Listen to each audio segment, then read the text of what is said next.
This is Pet Life Radio. Let's talk pets.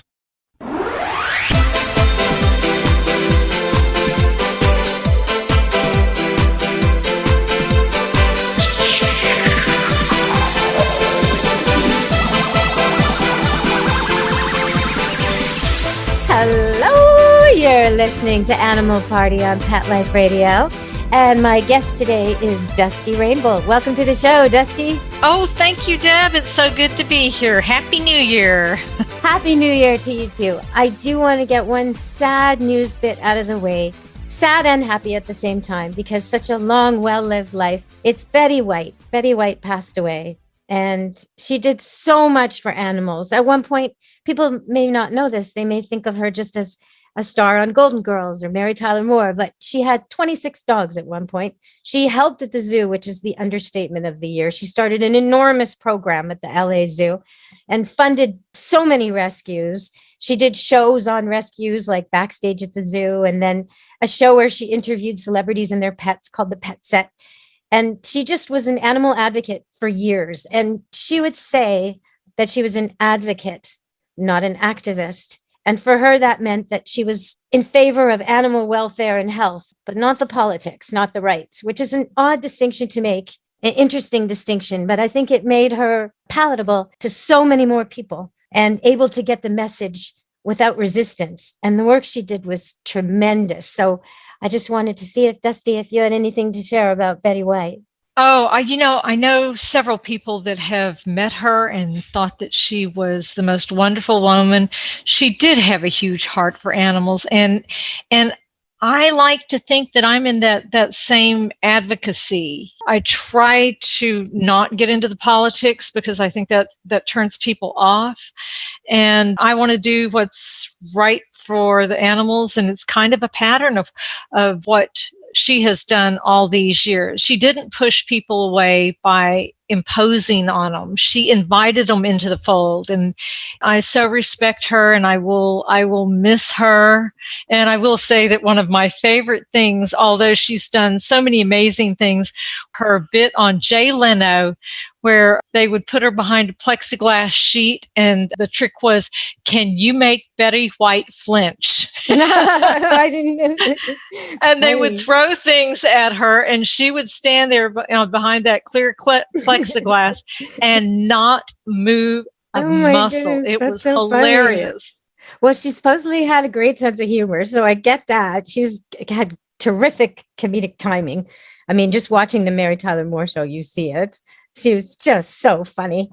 But I find this distinction troublesome. I mean, I appreciate it and I understand, and I'm glad that there are people on both sides, that there are advocates and activists.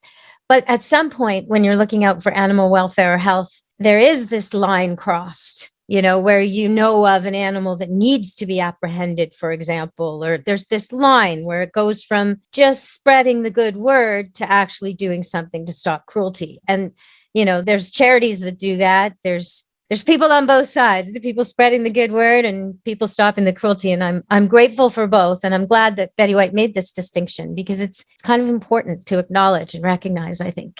I couldn't agree with you more. Yes, she was one of a kind, and she will be missed. But, she affected so many people, and she taught people. And so she has affected the lives of animals in ways that we probably will never know. So love you, Betty. Okay. So now we're going to talk about cats, because Dusty Rainbolt, the cat wrangler herself, we have to talk about cats. So, okay. So I know I've talked to you about this before, but I find my cats are obsessed with gravity. Okay. Like they love to knock stuff off things, but they're taking it to a whole new level now. And I honestly want to argue the case that my cats use gravity like a tool. Like when a bird drops a shell that it can't open on a hard metal roof and then swoops down and picks up the nut. Like that. That's what they're doing in my kitchen when they come across stuff they can't open. They knock it off and then they jump down. They go, well, it's on the floor. We're allowed stuff on the floor. And then they hope that it's open, and then they go for it. And it's like, that's tool use. It has to be, isn't it? Oh, it's definitely tool use. I have seen the same thing. It's like, whoa, let's see how that works. Oh, yeah, that works really good. Look at the jar. It's all over the floor. And now I can help Yes. myself. Yes, And it broke open. Hallelujah. I couldn't get that lid off, but now I broke it open. Yeah, that's tool use. It's got to be. It's got to be. it is. And the funny thing is, I used to have a black cat and a Doberman and a Dachshund. This is back in the days when I had 3 pets, period. Hard to remember those days. But the cat, Houston, would actually jump up on the counter when I wasn't looking, eat his fill of whatever it was. And then after I learned what he was doing, I would sit back and hide and watch. And when he got his fill, he would actually Toss it. push whatever it was off onto the floor so the dogs could share. It was amazing. I've seen that same thing. And it was with mice. My cats used to play with these half dead and then dead mice that they would capture, right? And they would play with them on the roof. And the dogs would sit below like they were at Wimbledon, like eyes transfixed to this match of cat hitting mouse, back and forth, back, back. And then eventually the mouse, because the cats were already full of eating mice, would fall off the roof and whatever dog would get to eat it, right? And so I would try and interfere with this because I don't want my dogs eating mice. The whole thing is just nasty. But no matter how hard I tried to interfere, the cats were determined to feed the dog. And in one case, I actually saw several times this cat walk over to the dog bowl and throw the mouse in it. Like, here you go, big guy. Here you go. At the time, I had a really large Rottweiler hound dog. And I had noticed, and I couldn't figure out why, I had noticed he was so nice to all my cats except one. And in the end, I figured out it's because that was the only one that didn't hunt. It never fed him. It never paid the tax. It never paid the protection money. Huh? That's it. It was protection money. And they, on a cold day, they would he had this skin, this Rottweiler fur that isn't much. And they would all nuzzle in and you could see them with their claws kneading. And he would be wincing. But he would just let them all. And then he'd be in this puddle of cat, on top of him by the fire, except the one. The one would get harassed and chased a little bit and growled at. And oh man, you got to pay the tax. You got to pay your taxes, everybody, or the Rottweiler comes after you. Okay, so we're going to go for a break, Dusty, and we'll be back with Dusty Rainbolt talking about cats. Stay tuned with me, Deb Wolf, on Animal Party, Pet Life Radio. Molly, here's your dinner. Zeus, that's not your food. Don't let that happen to your precious cat. Elevate your cat's eating experience with the Cat Tree Tray. The Cat Tree Tray keeps your cat's food off the floor and conveniently located on the cat tree. It's the perfect way to eat. It's a beautiful wrought iron tray that easily attaches to your cat tree and keeps dogs and other critters out of your cat's dish. A must for multi-pet households. There's a 6-inch tray for large bowls and a 4-inch tray for smaller bowls. Purchase your Cat Tree Tray today. Go right now to cattreetray.com. That's cattreetray.com. cattreetray.com. Let's Talk Pets on PetLifeRadio.com.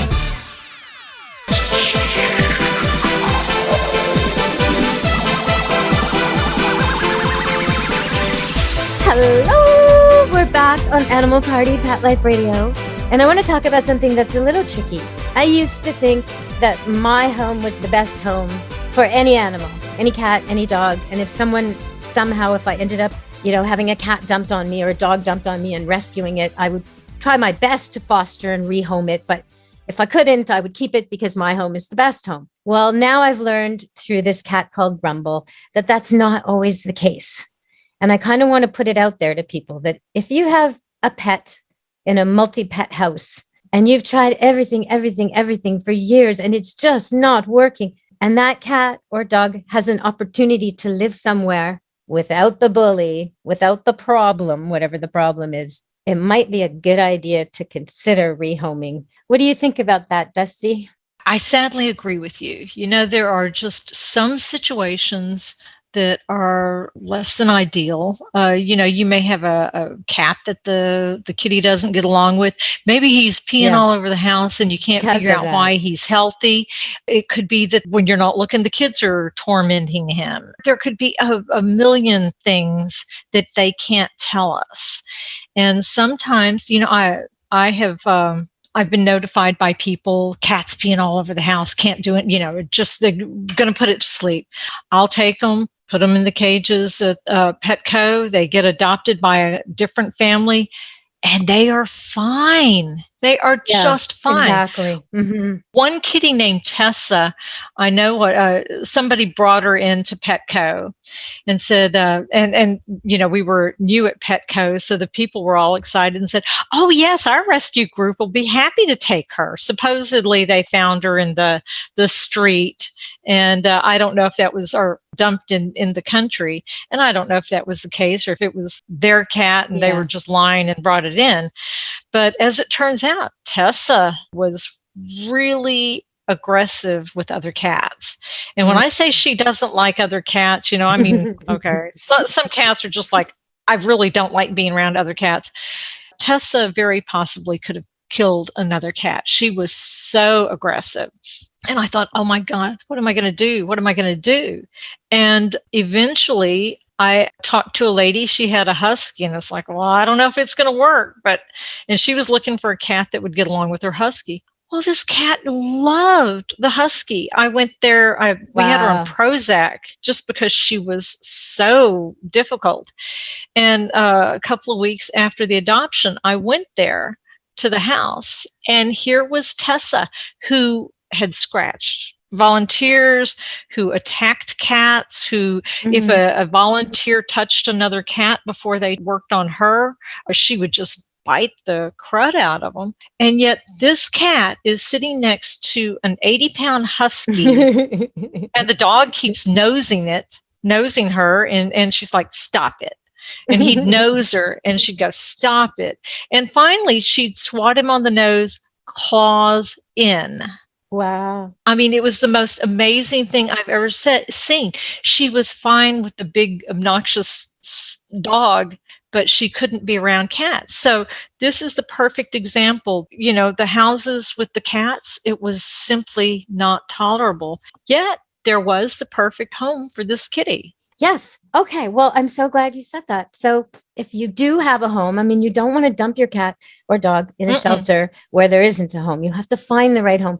But sometimes there's someone in your life that adores the cat, or there's someone, like in my case, I went to put a notice up at the vet about this cat because she's obese and she will eat all the food. She will eat the dog's food, the cat's food, everything. And the cats hate her.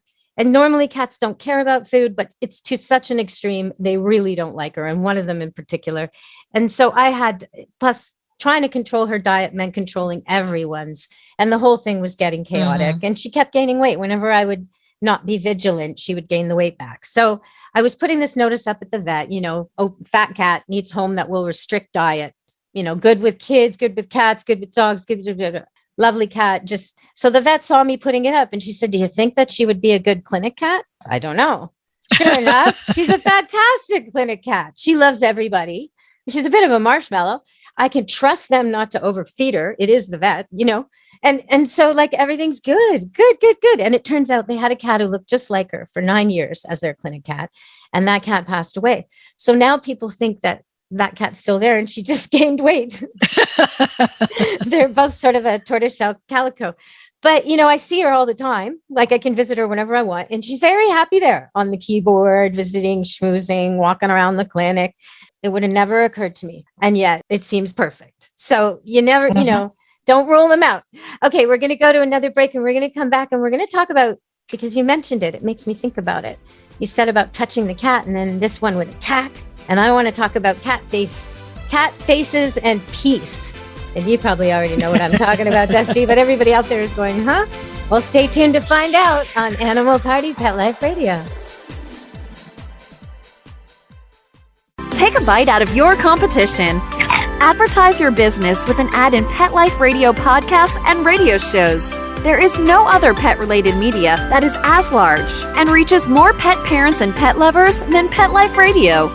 With over 7 million monthly listeners, Pet Life Radio podcasts are available on all major podcast platforms. And our live radio stream goes out to over 250 million subscribers on iHeartRadio, Odyssey, TuneIn, Stitcher, and other streaming apps. For more information on how you can advertise on the #1 pet podcast and radio network, visit PetLifeRadio.com/advertise today. Let's talk pets Let's talk pets on Pet Life Radio. Pet Life Radio. PetLifeRadio.com.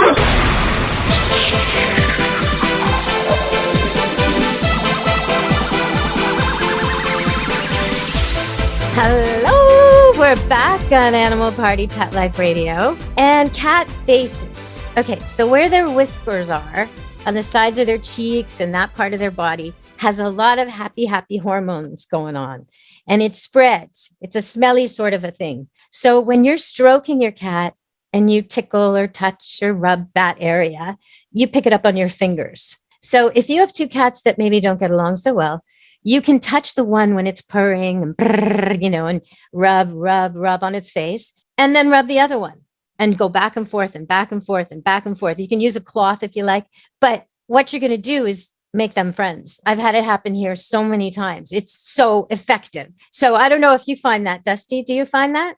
I do. I recommend it very highly because any multi-cat household has a scent, a corporate scent. It's a mingled scent of all the cats. And if you have one or two cats that obviously don't get along, then the thing about this synthetic pheromone that they secrete from their faces, it's a friendly pheromone. It is comforting, and it's like in the old hippie days, peace and love, it's telling everybody, I'm your friend, I'm safe. So when you exchange these scents, a lot of times they can't tell the difference between their scent and the other cat's scent. And then you start mingling it. And then it's like, then they get confused because it's like, well, I smell like him. Oh, well, we just smell the same. So eventually, if you take other steps as well, getting them accustomed to each other, maybe separating them for a while and then reintroducing them, it's amazing what that does. Yeah, I agree totally. And it's the happy scent you want to be spreading. If you've got a cat who's like upset and angry or scared, you don't want to be spreading that around. That'll make everything worse. You definitely need to do it with the happy cats. In this case, it's one cat that's a little bit aloof and didn't seem to have any friends, a little bit bossy, a little bit short-tempered, and another cat who's super friendly with everyone. So I decided, you know what? You two are going to be friends. This is going to be your first friend, old lady. You're going to like this hyper one who plays with everyone. And sure enough, now the older one will actually initiate play with the younger one. The younger one's always playing with somebody. She's a bit of a wild child and she talks a lot. She's a black cat. And she's got this romance going. She's spayed and he's neutered, but there's this tabby cat that came just after she did. And the two of them, oh my goodness, the ear licking, the grooming, it's excessive, Dusty, but lovely, I wanted to say one thing because we are running out of time. I was researching a show on what to buy. You're for pets, good things, bad things. And I came across this gift that I would suggest you should never get if you have dogs and cats in the same house, or if you're worried that your dog might hunt cats. I saw this toy that they created and I thought, now how diabolical is that for the cats out there in the world? It's by Outward Hound. And I know they had the best of intentions because their puzzles are terrific, just great mind stuff. But this thing is called Hide a Squirrel plush toy. And what it is basically, it looks an awful lot like a medium-sized cat scratch with openings in it, like the kind your cat hides in. And you hide these stuffy, squeaky squirrels in all the holes, and your dog gets to go in there and find them and then rip them apart. Okay, do not get this if you're trying for the Garden of Eden vibe in your home.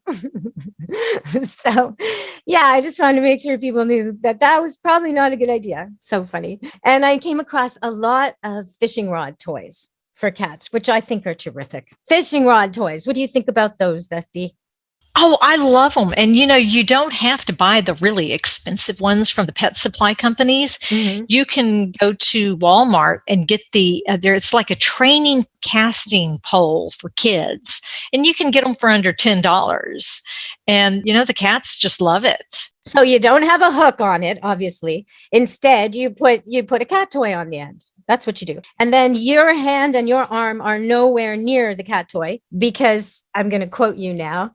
Cats do not want a playmate, Dusty says. They want a prey mate. So you don't want to be the prey with your arm. You don't. That's exactly right. And the beauty of that, as we get older, we don't really have the energy to exercise our cats, or maybe we have a disability or whatever that makes it difficult for us to get out there and play.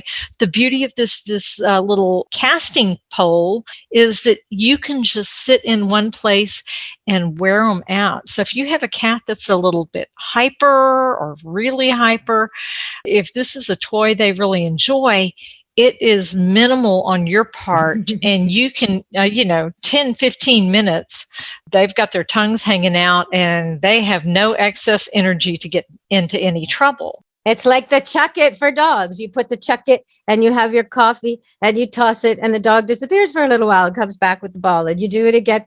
Much better than chasing him around the park. Absolutely. Absolutely. And, it's funny because we had Turkish vans and oh my goodness, their energy never ends. I mean, it's like, will they ever stop? They can fetch for 45 minutes and my arm is broken. Wow. It's just tired. It's not working. And it's like, can you throw it again? No. And this makes them run farther and farther and farther. And, they wear out. And that's what you want, whether it's a dog or a cat. Yeah. A tired pet is a well-behaved pet. When they're hyper and anxious and all they want to do is run, it's not good. They're not going to behave. They need something more. So if you've got destruction, you probably need to give your cat more to do. Well, that's exactly right. I mean, I always say a tired cat is a good cat, but it's absolutely true. I mean, just like if you have a 4-year-old kid with tons of energy, you're not going to put him in the living room in front of the TV. You want him to go outside and run all that energy off so that he wants to sleep, so that you can get some sleep. And the pets are the same way. You keep them active, you make them run, they use up the energy, it releases serotonins. The health benefits of something like that are just innumerable. Well, and you're kind of forgetting to mention how entertaining it is. Right? Oh, yeah, of course. Of course. Because you're just sitting there like, I mean, if you've got someone who loves to fish, they would probably enjoy this task. You're just sitting there on the couch pretending to fish, and your cat goes flying like the ninja warrior out of the blue to catch this funny spider or fly or whatever it is, sort of like a lure on the end. And I mean, then you start over again. It's really quite entertaining. Well, it's been my experience. You don't even need to go buy lures or whatever. The little practice ones have these rubber things at the end, and they will pick them up and carry them to you. But as you said earlier, make sure that whatever you use does not have a hook. Yes, and that they can't swallow it or break it apart. I mean, you're sort of safer to use proper cat toys on the end, but you can have like more than one and switch them up. Keep your cat interested. Mm-hmm. Okay. So Dusty, we've quickly run out of time. I kind of knew we would. It always happens. Oh. So now we're into the new year. I guess in a little while, I'll ask you to come back. We can finish talking. Well, I would love that. I would love that so much. I always enjoy being with you and your audience. Oh, it's great having you. So everybody out there, happy fishing from me and Dusty. And happy New Year. And be good to your animals from Animal Party, Pet Life Radio, Dusty Rainbolt, and me, Deb Wolf. Let's Talk Pets, every week on demand, only on PetLifeRadio.com.